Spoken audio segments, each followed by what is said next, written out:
tolerate being around a person who I say, look at that sunset, and they go, yeah. Or look at that painting, and they're like, yeah. I mean, it's just like, it's like dragging a 400-pound metal ball. It's sad when children are so mesmerized by media, computer games, and everything, they can't appreciate anything. Nothing's beautiful to them. It's just horrible to be around them. It's a drudgery. But to be with someone who appreciates everything is an exciting place to be. You can rejoice with them in their rejoicing. I had an uncle that was like a father to me, and he was a wild man. I mean a wild man. You ever seen the movie Secondhand Lions, those two fellas? That was my uncle. I mean, really, really. I'm not exaggerating. I loved being with that guy. I could have more fun going to Walmart with him than going to Paris with somebody else. I mean, everything was amazing. Everything was amazing to him. The idea of rejoicing in God, of God rejoicing with us, can turn the most mundane things into, wow, never seen anything like that before. Now, he rejoices over them with exceeding great joy, and that to do them good. So he rejoiced over them from all eternity. And I think Gil's right here. He just didn't start rejoicing over you the day he saved you. He rejoiced over you from eternity, from before the foundation of the world, anticipating the you he was going to make, the you he was going to save, the you he was going to bring to himself and glorify. Now think about that. It says, rejoiced over them from all eternity, when first betrothed to him, and so he does in time, in redemption. This was the joy set before him, which animated him to bear the cross.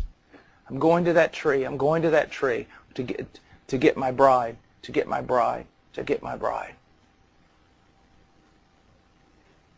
I'm going to do something here to make it possible for me to redeem this man and this boy and this girl and this woman. All of them. Their names carved into his hands. And despise the shame of it. I mean, to literally just to... We have a word in Spanish that's so strong, menospreciar. Just to... The shame comes up and says, I will confront you. In the cross, this is what you're going to have to deal with. And he just despises it. I don't care. And how does he despise it? Why does he despise it? Because of the joy that was coming to him in redeeming a people for himself. That's why I think C.S. Lewis said possibly the greatest evidence of Christianity is joy. Namely, that those would be redeemed and saved by him and brought to glory. He rejoices at the conversion of them. If angels in heaven rejoice over a sinner being converted, how much more the one who made and redeemed the one being converted? Angels have no stock in any of this. They didn't make you. They didn't die for you. Yet when you were converted, they rejoiced with exceeding great joy. How much the one who made you and redeemed you?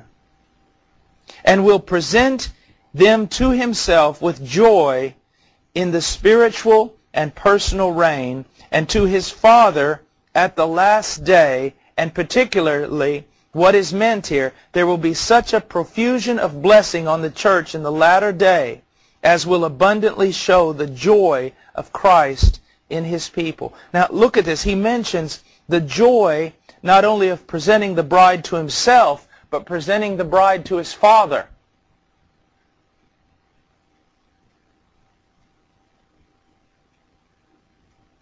That's really something. Now the analogy kind of breaks down in this.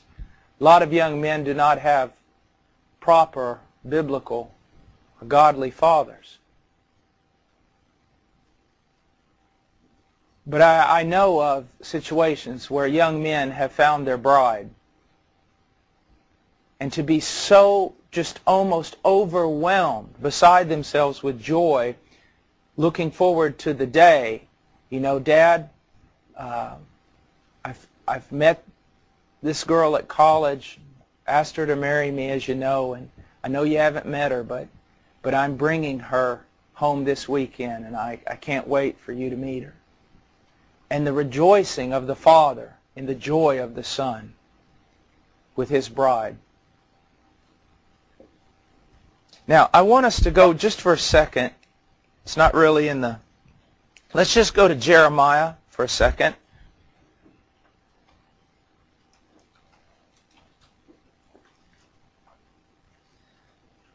Jeremiah 32.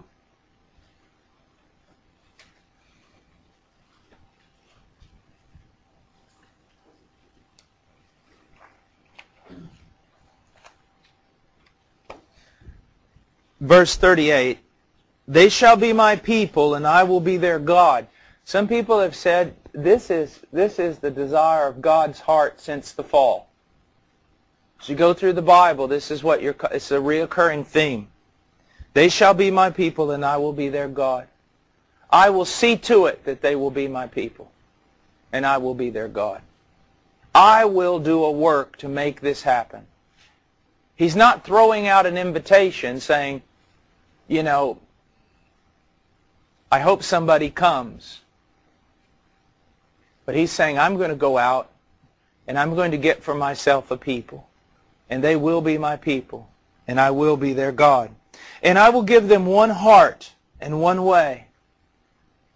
You know how so many, it's not as big now as it used to be, but like in the 70s and the 80s, have all these Jesus parades, unity parades. People, with preachers on television weeping, the church is so divided and there's no unity, and praying that God would do the impossible and make us one, which most people say never happens.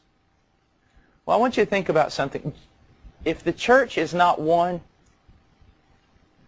then God didn't answer the prayer of Jesus Christ. Jesus prayed that the church would be one. And I want to submit to you today that the church is one. Always has been.